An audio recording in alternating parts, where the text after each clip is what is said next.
어제장 이슈가 있었던 업종 살펴보는 기업 이슈 시간입니다. 어제 코스피는 중동 정세 불안과 주요 물가지표 발표에 대한 관망 심리 속에서도 4일 연속 상승하면서 2620선을 회복했는데요. 어떤 이슈들로 시장이 움직였는지 확인해 보겠습니다. 최근 이딴 전기차 화재 사고의 폭발 위험을 대폭 줄인 전고체 배터리가 주목받고 있습니다.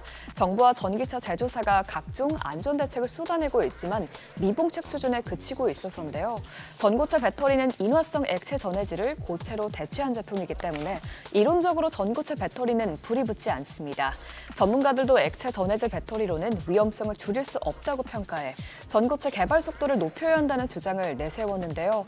결국에는 전고체 배터리가 상용화되어야 비로소 전기차 포비아가 줄어들고 전기차 대중화 시대가 올 것이라는 진단도 나왔습니다. 앞으로 배터리 제조사들은 이번 사태를 계기로 전고체 배터리 상용화에 더욱 속도를 낼 것으로 전망되는데요. 이 같은 기대감에 전고체 관련주들이 큰 폭으로 뛰었습니다. 레몬이 상한가에 거래됐고요. 한농화성이 23.07% 상승했습니다. 또 그 밖에 CIS가 15.9%, 이수 스페셜티 케미컬이 13.14% 오름세를 나타냈습니다. 현재까지 밸류업 자율 공시를 내놓은 기업들이 적지만 정부가 예정대로 9월에 밸류업 지수 발표를 출시할 것이라고 밝히자 밸류업 수혜주인 보험주가 뛰었습니다.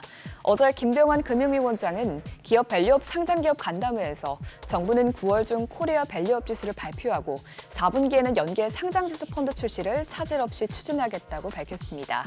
김 위원장은 기업 밸류업을 통한 자본시장 선진화가 필수적이라면서 밸류업 프로그램 지원에 대한 적극적인 의지를 전했는데요.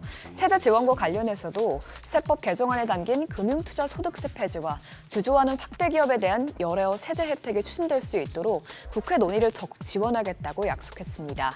또 앞서 이복현 금융감독원장도 자산운용사 CEO 간담회를 마친 후 기업들의 밸류업 자율 공시에 적극적 참여를 강력히 촉구하기도 했는데요. 이처럼 금융당국 수장이 직접 나서서 밸류업 참여를 독려하자 관련주들이 들썩였습니다. DB 손해보험과 현대해상이 모두 4%대 상승세를 나타냈고요. 코리안리가 2.68%, 또 흥국화재와 삼성화재가 모두 1% 넘게 상승 마감했습니다. 중동 긴장이 고조되면서 국제유가가 현재 시간 12일 기준 80달러 선을 돌파하자 석유 테마주 주가가 일제히 급등했습니다. 하마스 지도자 이스마일 하니예가 이란에서 암살되면서 이스라엘 하마스 전쟁이 중동 전쟁으로 확정될 위기에 놓여 있는데요. 실제로 현재 시간 12일에 이란이 24시간 내로 이스라엘을 공격할 수 있다는 보도가 전해졌습니다. 또한 이스라엘 고위 관리는 이란이 4월 공격보다 더 큰 규모의 공격을 감행할 것이라는 공개 서명을 내놨다고 밝혔는데요. 이에 따라 이스라엘군은 최고 수준으로 경계태세를 올렸고 미국 국방부도 항공모함 전단과 유도미사일 잠수함 등을 중동에 배치하기로 했습니다. 이 소식에 국제유가가 하루 만에 4% 넘게 급등하자 국내 석유, 가스 종목들이 올랐는데요. 흥국석유와 중앙에너비스가 모두 4% 넘게 올랐고요. 그 밖에 국동유와 GS 또 S오일이 모두 1%대 상승세를 기록했습니다. 한동안 상승 랠리를 펼치던 화장품주는 최근 숨고르기에 들어갔습니다. 화장품주는 그동안 견조한 수출 실적을 내놓으면서 시장의 눈높이가 매우 높아져 있었는데 일부 기업들이 저조한 실적을 내놓자 전반적인 투자 심리가 위축됐습니다. 화장품주의 대장주격인 아모레퍼시픽이 최근 어닝 쇼크를 기록한 데 이어서 어제도 코스맥스와 잉글우드랩이 예상치에 못 미치는 실적을 내놓자 업종 전반이 흔들렸습니다.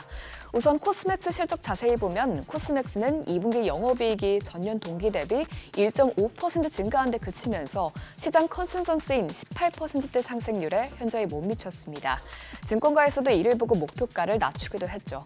또 잉글우드랩의 경우 올 2분기 연결 기준 영업이익이 전년 동기 대비 30% 넘게 감소했다고 공시하면서 시장 기대치를 36%가량 밑돌았습니다. 호실적을 보여줄 것으로 기대했던 화장품제가 생각보다 부진한 모습을 보이니 낙폭이 크게 나왔는데요. 잉글우드랩이 22.07%, 코스맥스가 14.59% 떨어졌고요. VT가 11.24%, 또 한국콜마가 7.09% 낙폭을 나타냈습니다. 지금까지 어제장 이슈 살펴봤습니다.